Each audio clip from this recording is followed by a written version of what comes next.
Ram Ram sir. Ram Ram. पहले तो तने चिड़ावा की पावन दरा पे बहुत बहुत स्वागत है सर। धन्यवाद। और आपको सर जो राजस्थान महासंघ बेरोजगार महासंघ के अध्यक्ष पे निर्वाचित होने पे उसके लिए भी आपको बार बार बधाइयाँ सर। धन्यवाद सर। शुभकामनाएं सर। आप अच्छे उपेंद्र यादव की तरह आप भी अच्छा काम करो। उन्होंने भी पीछे अच्छे संघर्ष किए, अनशन किए हैं, बहुत सारी भर्तियों में उन्होंने काम किया है जो उन्होंने निकलवाई भी हैं और परिपूर्ण तरीके से पूर्ण किया। तो आप भी, हम आशा करते हैं आप भी अच्छे से नहीं, बिल्कुल मैं पूरा संघर्ष करूंगा। और मुझे खुशी इस बात की है कि मैं अध्यक्ष बनने के बाद मैं पहली बार जब जयपुर से निकला हूं तो अपने उस पावन धरा पे आया हूं जहां मेरी जन्मभूमि है, झुंझुनू जिला है। और उस जगह आया हूं जहां से मैं पढ़ के निकला था, क्योंकि एक समय था जब मैं चिड़ाव पढ़ता था डालमिया स्कूल के अंदर। अच्छा, डालमिया में पढ़ा था मैं। और मुझे बड़ी खुशी है कि मैं उसी जगह आया हूँ और पहला कार्यक्रम जो मेरा है जयपुर से बाहर का वो चिड़ाव का ही है। चलो सर, इसके लिए तो आपको बार बार धन्यवाद सर। जैसे अभी मतलब एक बिजली विभाग की भर्ती हुई थी सर पीछे राजस्थान में, तो उसमें क्या हुआ था कि जो टाइपिंग था तो वो 3 दिन पहले ही शेड्यूल उन्होंने चेंज कर दिया। एक तो बैक स्पेस वाला वो सब बंद करके उन्होंने अचानक से बंद कर दिया। और अभी भी 23 से 24 पद खाली हैं और जो कोर्ट में उन्होंने स्टे भी लगा रखी है, मतलब कोर्ट में जो मामला है वो चल भी रहा है। तो वो अभी सर उन बच्चों को मतलब कोर्ट के चक्कर लगाने पड़ रहे हैं सर। उस पर आप नहीं, देखो सबसे बड़ी बात है कि जो मैं जब अध्यक्ष बना तो सबसे मेरी मांग यही थी कि भी जो भर्तियाँ कोर्ट में जाएँ क्यों, अभ्यर्थी कोर्ट में जाएँ क्यों हैं। अभ्यर्थी जाएँ कि कहीं ना कहीं जो ब्यूरोक्रेसी जो है वो हर चीज़ में लूप छोड़ दे है, कई कमियां छोड़ दे हैं। जब अभ्यर्थी के है परेशान हो जाएं और भर्ती अटक जाए वह कोर्ट में चल जाए। कोर्ट में चल सपोज को एक भर्ती 5-10 पदां में निकली, 5 की ज्वाइनिंग होगी, 5 बाद में कोर्ट चलेगी, तो वह 5 जो बच गया ना, वह कोई वो को नहीं कि वह उन्हें नौकरी 1 साल में मिलेगी, 6 महीने में मिलेगी, महीना में मिलेगी, 2 साल। क्यों? जब तक कोर्ट को फैसला ना हो तो ना तो विभाग कुछ कर सका है ना हम कुछ कर सका, बस वकीलदार का है। लेकिन सर उसमें ना सबसे बड़ी बात ये थी कि जो विज्ञप्ति में जो था वैसा नहीं, उसने उन्होंने नियम जो 3 दिन पहले ही बदल दिए। उससे जब भी टाइपिंग था उससे 3 दिन पहले ही वो नियम लागू कर दिए सर। इस वजह से वो मतलब बच्चे नहीं, अगर बिल्कुल यहाँ की बात है तो मैं अभी जय ही विधि विभाग अभी मंत्रिमंडल को काल गठन को संभावना है पूरी की गठन हो जाए।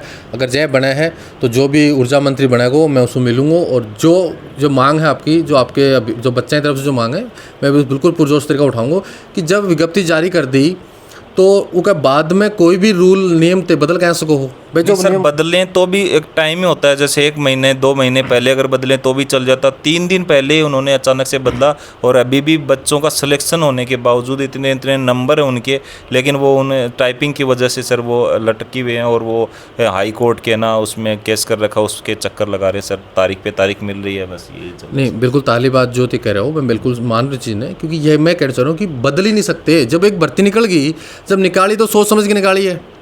मैं हमेशा ये बात, मैं जब भी मैं पिछले 5 साल से मीडिया में बैठा हूँ, हमेशा एक बात कहूँ कि नौबत क्यों आओ है कि भर्ती कोटा में जा भाई। अच्छा वकील तार का बैठा ही, अच्छा पढ़ा लिखा विद्वान आदमी बैठा ही, तो पहले उनकी समीक्षा कराओ ना होगी कि भाई कौन सी कमी हो उसका है, जानो नीचे।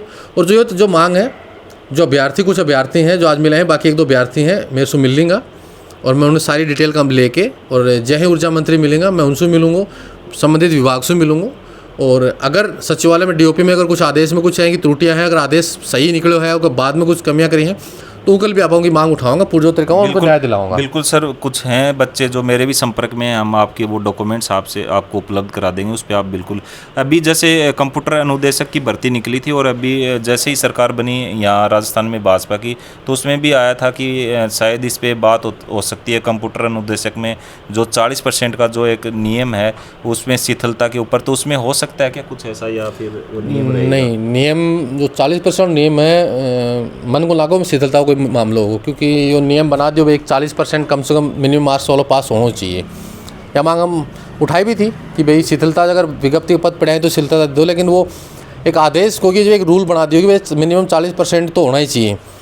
तो नियम के कारण अभी कोई शिथिलता को मतलब मेरे हिसाब से कोई को नहीं कि अगर सरकार मानने की, बाकी जो पद बच गए ही कोशिश करांगा नई सरकार बनेंगी है उन पदा पर और जोड़ के जल्दी एक नई विज्ञप्ति जारी हुए और लोगों को रोजगार का अवसर मिलेगा। तो सर अब की बार जैसे अभी आगे लोकसभा के चुनाव भी होने वाले हैं, तो आपको लगता है उससे पहले सर आप ये मतलब कंप्यूटर अनुदेशक की दोबारा से जो 5000 पद बचे हुए हैं और कुछ पद खाली रह गए उनको मिला के, और जो उसमें संस्कृत विभाग में भी हैं सर कुछ? हाँ, नहीं, संस्कृत विभाग में भी हैं। देखो सबसे पहले तो क्या है कि मंत्रिमंडल बन जाए वो बाद में बात करेंगे। एक तो जो प्रक्रियाधीन भर्ती जो पड़ी हैं, जितनी पड़ी हैं, चाहे वो L1 हो, L2 हो, L1 L2 में स्पोर्ट्स कोटा का ही भारत जो लोग बच्चा परेशान हो रहे हैं, कहीं की वेटिंग है, कुछ अभ्यर्थना चली गई हैं कर्मचारी चयन बोर्ड, उनकी पशु परीक्षक की है, वो 10 जनवरी तक विज्ञप्ति जारी हो, मतलब उनका फार्म बनना शुरू हो जाएगा। तो कोशिश है कि ये एक बार जल्द सालों के बाद है, और जय मंत्रिमंडल बना को कि जो भी भर्ती निकली पड़ी हैं और पड़ी हैं, उनका जो वित्तीय स्वीकृति जिनकी हो चुकी है, उन्हें संबंधित अभ्यर्थियों की भिजवाई जाए। जो बोर्ड की है वो बोर्ड में भिजवाई जाए, जो RPSC की वो RPSC में भिजवाई जाए, ताकि उनकी भर्ती जल्द से जल्द लोकसभा चुनाव से पहले उनकी विज्ञप्ति जारी हो जाए, ताकि अभ्यर्थियों में लगा है कि भाई भाजपा ने जो हमारा वोट दे के जिता के जहाँ सरकार बनाई है, तो जहाँ लोकसभा चुनाव आ रहे हैं तो उसमें लगा कि हाँ भाई हमने जो फैसला लियो अच्छे लियो है, और आने वाला समय भी फिर बेरोज़गार जो है वे उनके साथ रहेंगे। अगर नहीं करेंगे तो फिर वही बात है, बेरोज़गार फिर खिलाफ खड़ा हो जाएगा। तो बाकी आशा है, क्योंकि जिस हिसाब से सरकार बनने के बाद में मुख्यमंत्री जी काम कर रहे हैं, पेपर लीक माफिया SIT बना दी है, उन्होंने कह भी दिया कि हम 2.5 लाख नौकरी घोषणा करी, हम उन्हें सब ने देंगे क्रमबद्ध तरीका हूँ। और जल्दी मेरा है कि जनवरी के फर्स्ट वीक में मैं CM साहब से मिलके भी ये मांग उठाऊंगा सारी, और जल्द से जल्द विज्ञप्ति जारी करवाऊंगा। सर पीछे अभी चल रहा था मामला 10,000 LDC के लिए भी मतलब चल रही थी बात, वो निकालने के लिए, तो उस पर भी है कुछ निकालने की बात? नहीं, जो भी भर्तियाँ जो पेंडिंग है, देखो LDC को तो एक तो 2013 को LDC चाल रहा है, उसके अंदर 4500 करीब तो पद अभी उसके अंदर 6093 करीब पद बच रहे हैं, जो कांग्रेस वापस सुप्रीम कोर्ट तक जीत के आए, वापस उन्हें है। तो उनकी भी मांग अब उठाऊंगा कि भाई एक आधा ने नौकरी दे दी है, अब जो बचेड़ा ही उनकी भी नौकरी की बात करा कि उन्हें भी नौकरी मिले, तो उनकी भी मांग। अब अभ्यर्थी खूब आओ, खूब फ़ोन भी आओ मेरे को कि साहब या उठाओ या हो, लेकिन मैं भी कहूँ कि एक बार मंत्रिमंडल बन जा भाई। आज कहने जाए कहाँ पर भाई, घर में मुखिया है, अब मुखिया तो हर चीज़ बात कहे उसका जाके, और जो मुखिया की जो एक पेड़ की जो शाखा है वही तो कहांगा ना। जब मंत्रिमंडल बन जाओगे तो हर मंत्री जो विभाग बन जाओगे तो हर विभाग का मंत्री जाके मिलाऊंगा और मांग उठाऊंगा पुरजोर तरीका हूँ कि जो भी पेंडिंग भर्तियाँ हैं, जो आपने वादे किए हैं, जो घोषणा करी हैं, उतना रोज़गार दो राजस्थान में। जो आपने 5 साल का जो वादा किया वो दो, और जो भर्ती प्रक्रिया पेंडिंग पड़ी हैं, जो कि कहा कि तो रिजल्ट आगो क्या को बाकी पड़े हो, जो रिजल्ट जोनिंग दो। और सबसे बड़ी बात क्या है, राजस्थान का माई जो RPSC को जो ढांचा ना बहुत बिगड़ गो, मतलब 1-2 साल तक 2022 की भर्ती वहाँ से रिजल्ट को नहीं हो। तो RPSC को ढांचा सुधरा है, क्योंकि RPSC के लिए 28 तारीख ने एक मीटिंग रखी है, और 28 तारीख मीटिंग उसकी समीक्षा होगी भाई जो भर्तियाँ पेंडिंग है, रिजल्ट पेंडिंग है, क्यों कौन कर रही। तो कोशिश है कि उन भर्तियों की समीक्षा हो जाए और RPSC भी टाइम से काम करवावे। अभी आपने जैसे ये पद ग्रहण किया, इसके बाद आपकी सबसे पहली प्रायोरिटी कौन सी रहेगी, कौन सी चीज़ों पे आप सबसे पहले मतलब काम करोगे? देख, सबसे पहले जो मेरी प्रायोरिटी रहेगी, जो भी प्रक्रियाधीन भर्तियाँ हैं, मैं बार कहता हूँ कि इसलिए कहता हूँ कि जो भर्तियाँ जिसकी एग्जाम हो गए, रिजल्ट आने बाकी हैं, उनके रिजल्ट जारी कर दो। जिनकी नियुक्ति प्रक्रिया बाकी है उनकी नियुक्ति दे दो भाई। ये तो वो काम होगा ना, काम तो एड़ो पड़े है, खाली दान दो बस कागज अब साइन करके आगे भेजना है, वो काम कर दो। उनके बाद में जो भी भर्तियाँ पेंडिंग पड़ी हैं, चाहे वो शिक्षा विभाग में हो, चाहे वो चिकित्सा विभाग में हो, चाहे वो बिजली विभाग में हो, सभी विभागों की भर्तियाँ जो अभ्यर्थना तैयार पड़ी हैं, वित्त विभाग की स्वीकृति मिल चुकी थी, उनने उनकी विज्ञप्ति जारी करी जाए। और जो सरकार अभी वादों करो है, वो वादा के अनुसार अपनी भर्तियाँ शुरू कर दे प्रक्रिया में धीरे धीरे। सर एक बार ये जलदायु विभाग की कुछ वैकेंसी निकली थी, जो आज तक दोबारा से निकल के दोबारा फार्म भरे गए, लेकिन उसके बाद दोबारा से वो दब गई। सर 1074 कुछ वैकेंसी निकली थी जलदायु विभाग की। नहीं, मैं वही कह रहा हूँ ना कि जो भर्तियाँ पेंडिंग हैं, कोई भी बाकी हो, मैं कंटिन्यू सबसे मिलता हूँ। हर संडे को मैं कार्यालय में 4 से 5 घंटे बैठता हूँ। सुबह 10 से लेके मैं 1-2-3 बजे तक बैठता हूँ वहाँ पे। सारा अभ्यर्थी आए हैं, जो भी उनकी मांग है वो सुनी जा है। अगले दिन उनके मांगा पर इम्प्लीमेंट भी हो है।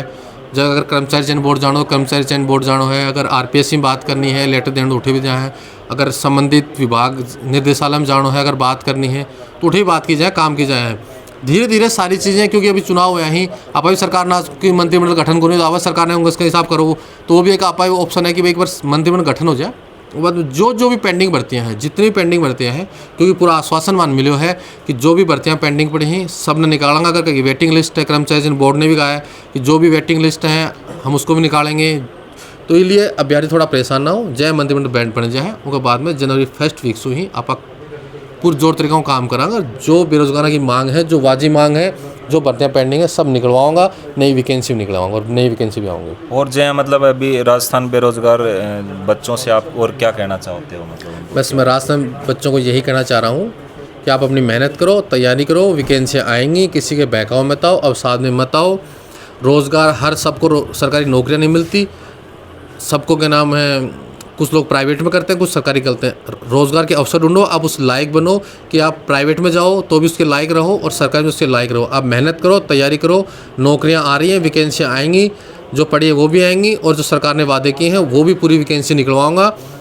और दूसरी बात, जो केंद्र सरकार की वैकेंसियाँ भी कई दिनों जो बड़ा वादा हुआ था, उनके लिए भी आपको लड़ाऊंगा, क्योंकि अब सरकार सेंटर में भी बीजेपी की है और स्टेट में बीजेपी की है। तो अब उनसे लड़ा कि भाई ते तो निकाल ही रहा हो और सेंटर का भी अब विज्ञप्ति निकलवाओ। चलो धन्यवाद सर, और आपका बहुत बहुत धन्यवाद, आपने कीमती समय दिया। हमारे स्टार न्यूज़ उजनों की तरफ से आपको बहुत बहुत बधाइयाँ, और हमें आशा है कि आप पीछे जो अध्यक्ष रहे हैं उपेंद्र यादव जी, ऐसे उनसे भी अच्छा काम आप करके दिखाओगे। और आप हमारे झुंझुनू ज़िले से हो तो हमें आशा और भी बढ़ गई है आपसे, क्योंकि हमारे झुंझुनू ज़िले के लोग वो कभी डरते नहीं, ना पीछे कदम उठाते हैं, आगे कदम उठा लिया। तो आपको बहुत सारी बधाइयाँ और बहुत बहुत धन्यवाद सर। धन्यवाद सर, मैं आप लोगों का पूरा सहयोग रहेगा, क्योंकि मीडिया एक, मैं लास्ट में बात करूँ, मीडिया का बहुत बड़ा योगदान है। मीडिया एक चौथा स्तंभ होता है, और मैं हमेशा यही कहूँगा आप लोगों से, आप निष्पक्ष पत्रकारिता करते रहें, युवाओं की आवाज़ उठाते रहें, मुद्दों को उठाते रहें। आप लोग मुद्दे उठाओगे, क्योंकि कई मुद्दे लोकल मुद्दे हैं जो मेरे तक नहीं पहुँच पाते हैं, आप लोगों के माध्यम से हम तक आते हैं, तो आप लोग उठाते रहें। मैं पूरा सहयोग करूँगा, और जब भी मेरी ज़रूरत पड़ेगी आप लोगों को, इस शेखावटी को, मैं हमेशा तत्पर तैयार रहूँगा। चलो धन्यवाद सर, स्टार न्यूज़ उजनू की तरफ से आपको बहुत बहुत धन्यवाद। और हमने बात की अशोक चौधरी जी, और जो हमारे झुंझुनू ज़िले से ही हैं, और अभी इन्होंने 7 दिसंबर को इन्होंने अपना पद ग्रहण किया है, और ये अच्छा ही काम करेंगे, हमें आशा है। तो जय हिंद, जय भारत, वंदे मातरम।